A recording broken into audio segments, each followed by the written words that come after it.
Hello there, guys. First of all, I want to say I hope you all are all doing well and staying safe and healthy.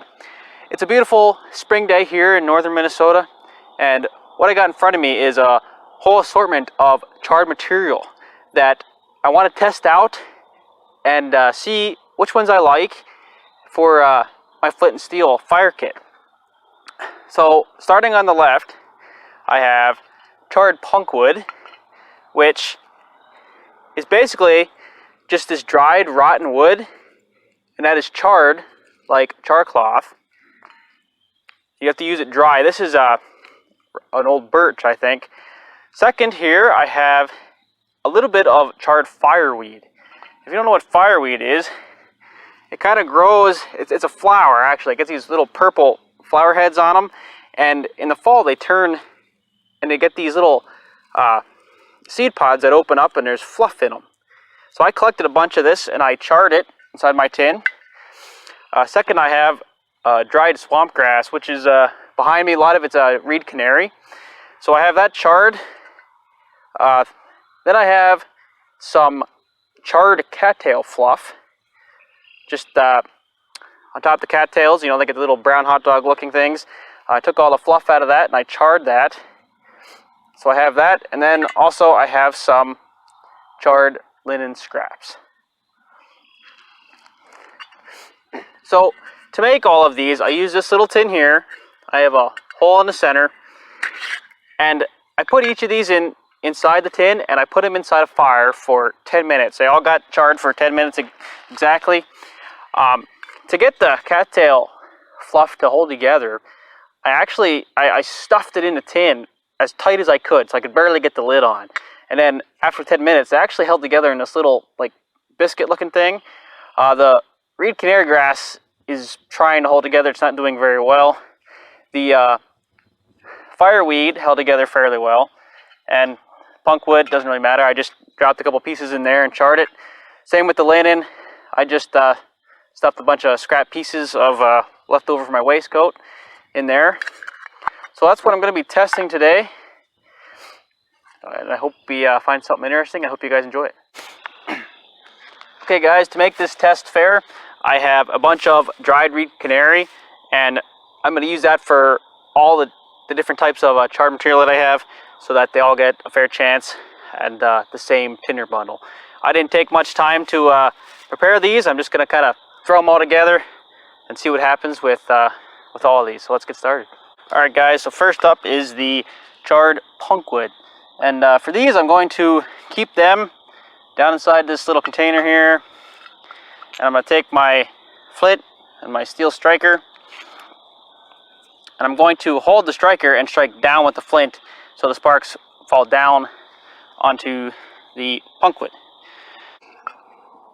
Okay guys, so it's pretty bright out here, so you might not be able to see all the sparks that I'm throwing, but just bear with this here.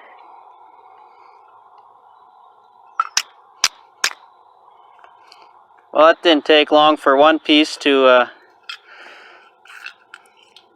take, but it was yeah, it was just one little scrap piece that was sitting on the floor. So, oh no, this one took right here. Okay, so this one is burning. I'm gonna get some stuff out of the way. Take my thing here. Gotta move this back so you guys can see a little bit better.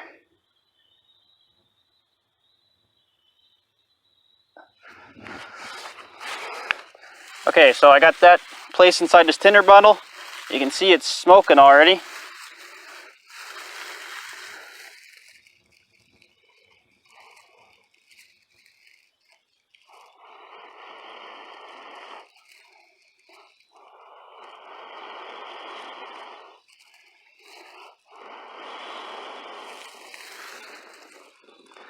Alright, well, that didn't take very long. That's number one. Okay guys, so the punkwood worked very well. Next up is the charred fireweed. Now I don't want to use this whole thing if I can help it. and I expect that once it sparks, the whole thing's going to kind of burn. So I'm going to break it up a little bit. Maybe use a piece like that. All right, let's see how this goes.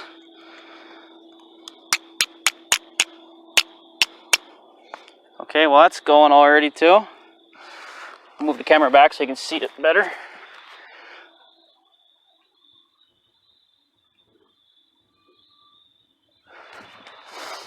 Okay guys, so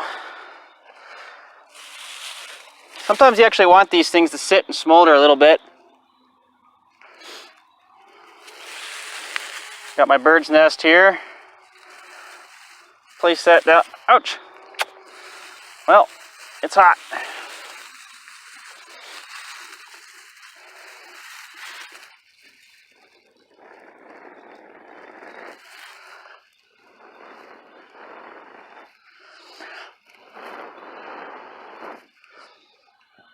All right, well, that worked quite well as well. That's number 2. Okay, so next is the swamp grass. It's basically the exact same stuff as I've been using for my tinder bundles, just packed tight inside that little tin and charred.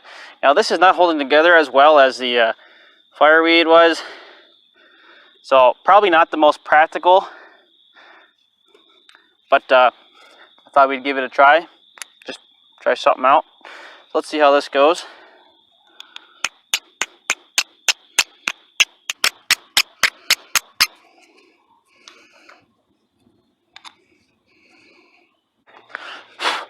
Okay guys, so the swamp grass, it was not taking as well as I thought it would. It would kind of light one little piece and then it wouldn't, it would just kind of go out. So I don't know what was going on with that. But grabbed a couple other flints and I'm going to try the cattail fluff now. Alright guys, let's see what I can get going here with this cattail fluff.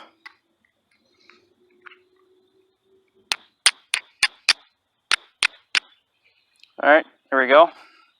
That's lit.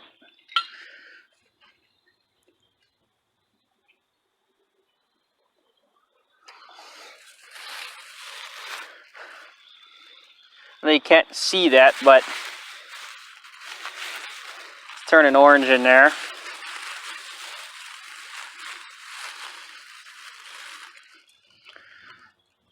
Well, sometimes there's really no rush, and a lot of guys have these speed competitions, but if you let those kind of burn into a little ember, it actually does light a little better.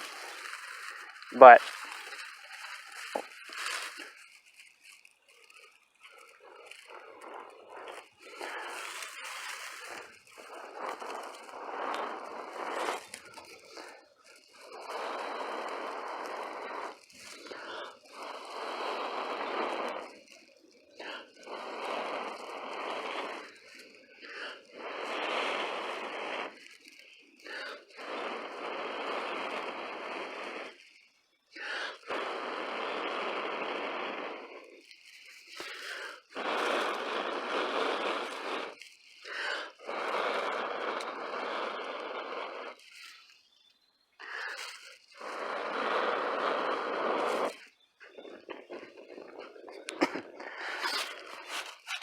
okay guys, so that definitely worked.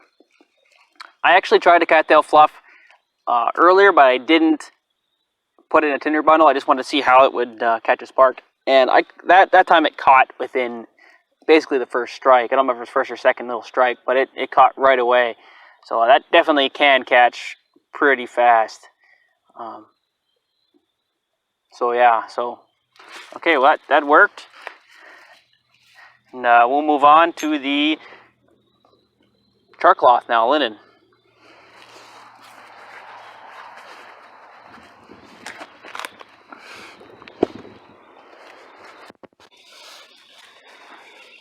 Okay guys, so with the char cloth, which is probably the most common type of char material that people use with their flint and steel, what you want to do with these usually is you hold it against your flint, something like this, and then you strike it here, the sparks kind of fly up onto the char cloth. Now, part of the reason I was doing this experiment was fabric was kind of a precious commodity in the 18th century, especially on the frontier. And sure, they might have had some scraps left over from projects, homespun or whatever, but a lot of the long hunters out in the field and abroad, they may have run out of char cloth. So that's the idea with the punkwood or the fireweed or the cattail fluff. So that's kind of why I'm trying this out, but we'll get on here with the linen char cloth.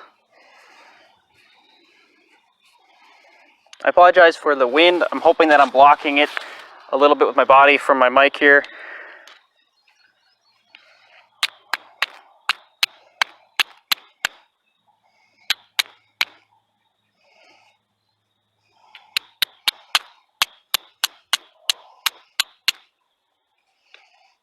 Okay, so there we got that burning now.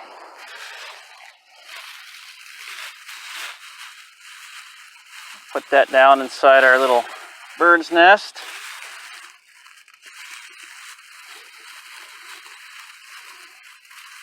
I'll let that kind of work itself up into the other part of the fabric before I start blowing on this. Just get it a little bit hotter before you try to speed blow it.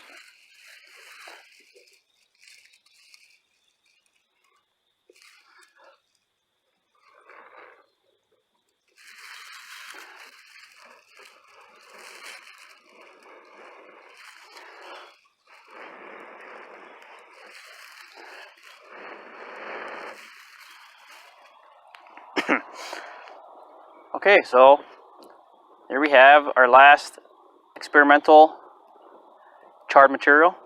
Now you can see that pretty much all these worked, except the reed canary swamp grass, and I don't really know why I couldn't get that to light. I expected that to take off just like the other ones, but for some reason that wouldn't. So yeah, so there you can see it all worked. Okay guys, so I hope you enjoyed this little video. I really enjoyed testing these products out and making them. And again, I place everything inside this little tin and place it directly in a fire, not just coals, just right in the fire as it was burning for 10 minutes, and I pulled it out. So each of them was done for 10 minutes. So what did I learn out of this? I think that if I was going to pick which one I was going to put in my kit, I would probably put some charred punkwood along with some char cloth.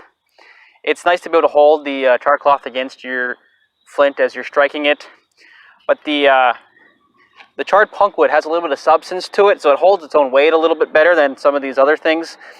I really liked the fireweed. That took really well, and same with the cattail fluff. I mean, it all worked. I think that you have more of a danger of these things falling apart in your kit as it's bouncing around in your bags, unless you have them kept tightly inside a smaller container. These are more likely to kind of just crumble up on you and turn into nothing, and then not really be any use to you. But as you can see, they definitely worked, and if you can keep them protected in a harder container of some kind, it might be just fine if you keep them separate from your flint and your steel.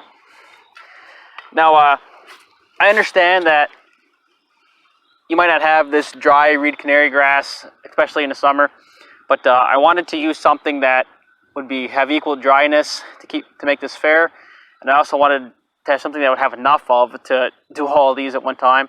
I didn't want to be going out and trying to collect, a whole bunch of cedar bark or something for each of these fire nests. So I just went back here and grabbed a bunch of this dry grass before it all turned green now. But hope you enjoyed this video, and take care, guys.